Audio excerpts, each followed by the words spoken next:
Hello friends, അപ്പോൾ ഇന്നത്തെ വീഡിയോയിൽ നമ്മൾ നോക്കുന്നത് എൻ്റെ ഉമ്മയുടെ കൃഷിയും അതുപോലെ തന്നെ ഓണത്തിന് ഞങ്ങളുടെ വിളവെടുപ്പാണ് നമ്മൾ നോക്കുന്നത്. അപ്പോൾ എല്ലാവരും അതുപോലെ ലൈക്ക് ബട്ടൺ അമർത്താതെ സബ്സ്ക്രൈബ് ചെയ്താലും സബ്സ്ക്രൈബ്.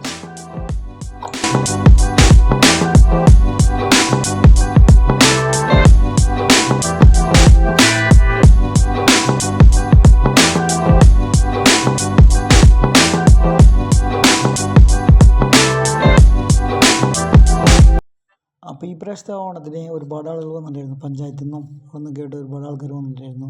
അപ്പോൾ അത്യാവശ്യത്തിന് പച്ചക്കറികളൊക്കെ ഉണ്ടായിരുന്നു. ചീര, പയർ, വെണ്ട, പച്ചമുളക്, കാളിഫ്ലവർ, അങ്ങനെ ഒരുമാതിരി എല്ലാ പച്ചക്കറികളും ഉണ്ടായിരുന്നു. അത്യാവശ്യം പച്ചക്കറിയും കാര്യങ്ങളൊക്കെ കിട്ടി. അപ്പോൾ ഇന്നത്തെ വീഡിയോയിൽ അതാണ് ഞാൻ ഇന്ന് നിങ്ങൾക്ക് കാണിക്കണത്. അപ്പോൾ അതുപോലെ പഞ്ചായത്തിൽ നിന്ന് ഒരുപാട് ആൾക്കാരൊക്കെ വന്നിട്ടുണ്ടായിരുന്നു, അയൽവക്കത്തു നിന്നൊക്കെ ആയിട്ട്. അങ്ങനെ ഒരുപാട് പച്ചക്കറി ഉണ്ടായിരുന്നു. അപ്പോൾ ഇന്നത്തെ വീഡിയോയിൽ ഇത്രേ ഉള്ളൂ. അപ്പോൾ എല്ലാവർക്കും വീഡിയോ ഇഷ്ടപ്പെട്ടു വിചാരിക്കുന്നു.